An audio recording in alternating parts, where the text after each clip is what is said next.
ઈસુની જય વાલા ધર્મજનો, વાલા યુવા મિત્રો. ગયા રવિવારે કરમસદ યુથ ઓફિસ જ્યાં છે એ જગ્યાએ આઈસીવાયએમ ડે પ્રથમવાર ઉજવવામાં આવ્યો.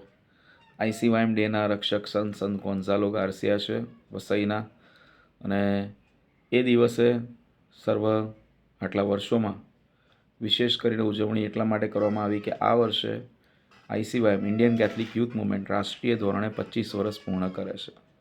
એ ટાણે વિશેષ કરીને આટલા વર્ષોમાં અમદાવાદ ધર્મ પ્રાંતના જે યુથ કમિશનમાં જે લોકોએ સેવા આપી છે એવા પ્રેસિડેન્ટને, એવા સેક્રેટરીઓને, એવા યુથ ડાયરેક્ટરોને, યુથ કોઓર્ડિનેટર્સને સન્માનિત કરવામાં આવ્યા અને તેમના અનુભવો જાણવામાં આવ્યા. સાથે સાથે ગુજરાત કેથલિક સમાજના સભ્યોને પણ બોલાવવામાં આવ્યા હતા અને તેમના મંતવ્યો લેવામાં આવ્યા હતા. વિશેષ આ દિવસે અમારી જ કાઉન્સિલમાંથી 2 સભ્યો કે જે લોકો રિજનલ લેવલ પર અને સાથે સાથે નેશનલ લેવલ પર એટલે કે પ્રાદેશિક અને રાષ્ટ્રીય ધોરણે આગળ વધ્યા છે તેવા લોકોનું પણ સન્માન કરવામાં આવ્યું હતું, શ્રુતિ અને નેલ્સનનું. ગયા અઠવાડિયે યુવા મુખ્ય પ્રભુવાણીમાં વિશેષ તમે અલગ અલગ દેશોના યુવાન યુવતીઓને જોયા હતા. કેનેડાના, યુકેના, અમેરિકાના એક ગ્રુપ શરૂ કર્યું છે. મને લાગ્યું કે જરૂર છે કે કેટલાય યુવાન યુવતીઓ જે અત્યારે વિદેશ જઈ રહ્યા છે અને એમની સાથે સંપર્કમાં રહેવું જરૂરી છે, કારણ કે તેઓ પણ યુવાન યુવતીઓ છે, તેઓને પણ દોરવણીની જરૂર છે. એ સંદર્ભે ગ્લોબલ ગુજરાતી કેથલિક યુથ ગ્રુપની સ્થાપના કરવામાં આવી અને તેઓએ ગયા અઠવાડિયા દરમિયાન આપણને યુવા મુખ્ય પ્રભુવાણીમાં વાંચનમાં અને વિશેષ કરીને મનન ચિંતનમાં દોર્યા છે. સર્વનો હું આભાર માનું છું અને એમને એવું જ કહું છું કે કારકિર્દીમાં આગળ વધો છો, સાથે સાથે પ્રભુમાં રહેજો.